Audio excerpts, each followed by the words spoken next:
Hey everybody, it is Professor Parish and we are on Module 8 of English 122. So I hope you all had a good Thanksgiving. If you've not turned in your thesis for paper 4, I've been on break this weekend with family and friends, probably like you all are. So I won't be grading anything until starting tomorrow. I'm recording this on Sunday. So if you've not done the paper outline or turned in paper 3, make sure that you do that by this evening. The extra credit is also due this evening if you want to as well. But let's talk about Module 8. So there are 3 assignments this week as we go forward. So I want to pull this up. There are no readings at this point, so you're pretty much done reading for the semester, so yay. I'm sure y'all are happy about that. As far as what's due, there is the MLA exam, the discussion forum post, and reading response number 6. And obviously, working on paper 4's draft. So if I go back to our homepage here and scroll back down to Module 8, and show y'all, you guys can probably see Module 9 as well. Your peer review is going to be next week. So you've got another week or 2 to work on this paper, at least on the draft part. And for Module 9, I'll talk about what I want for that discussion forum draft. But for now, just keep working on your paper. And then the MLA exam, it's set up exactly like the exams we've done for poetry, fiction, and drama. There's going to be some questions. It's going to ask you about citation.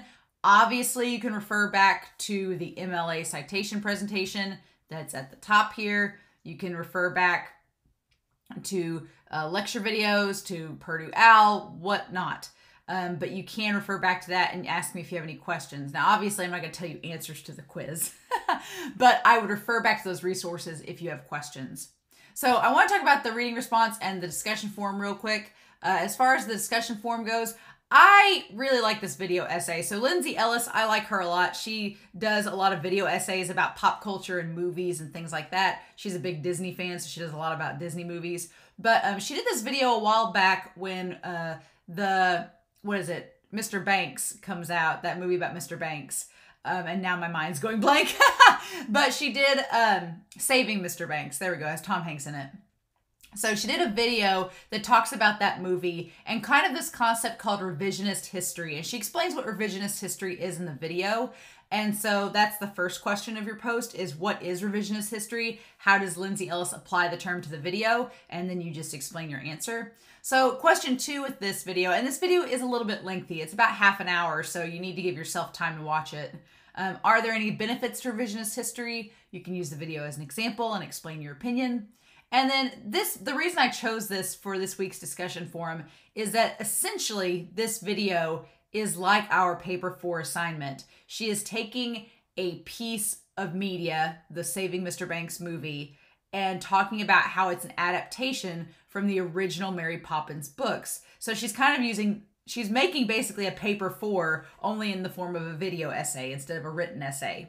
So my question is, what could you take away from how she creates this video and apply it to your own final paper? Like what concepts, the structure, the tone, what does she do in this video that you could apply to your own writing?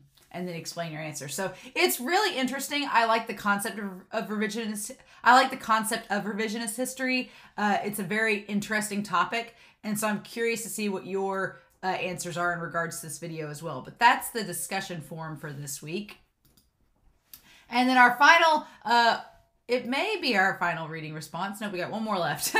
I got your hopes up too soon. But our question 7 reading response is, this one's pretty straightforward. There's actually no reading involved, so it should be a pretty easy assignment. I just want to know, what genre have you enjoyed the most in the class? Did you enjoy short story, fiction, poetry, or drama? Explain your answer. Were there any genres that you were nervous about encountering? Has your opinion changed about them since then? Explain your answer. And then of the genres that are your favorites, choose an example from our textbook and explain what makes it a good example. So if you chose poetry as your favorite, choose a poem from our textbook and explain why it's a good example of a poem. I just want you to use your textbook and give us one more example of a good piece of literature that you've looked at this semester. So the reading response should have an introduction and conclusion as always, but I think this one should be a lot easier to do than what we typically do for our reading responses. So that's it. So mainly these 2 assignments and then your MLA exam, and just keep working on your paper. And I know we're getting close to finals week. We only have 2 weeks left in the class after this. We have this week and 2 more, and that's it. Crazy talk. We'll talk about the peer review discussion next week. So you can go ahead and work on reading response number 8 if you want to work ahead. I would wait until I post the Module 9 lecture video before you turn in your draft. Just wait on that, okay? But you can go ahead and do the reading response if you want to. And so, yeah, we'll talk about everything else next week, but we'll talk about finals week next week, as well as the peer review discussion forum. But otherwise, if you all have any questions, please let me know. Definitely by email this week, but I'll get your week 7 things graded, and then I'm excited to see what y'all write about this week. So in the meantime, have a wonderful week, stay safe, and take care, and I'll talk to y'all next week for English 122.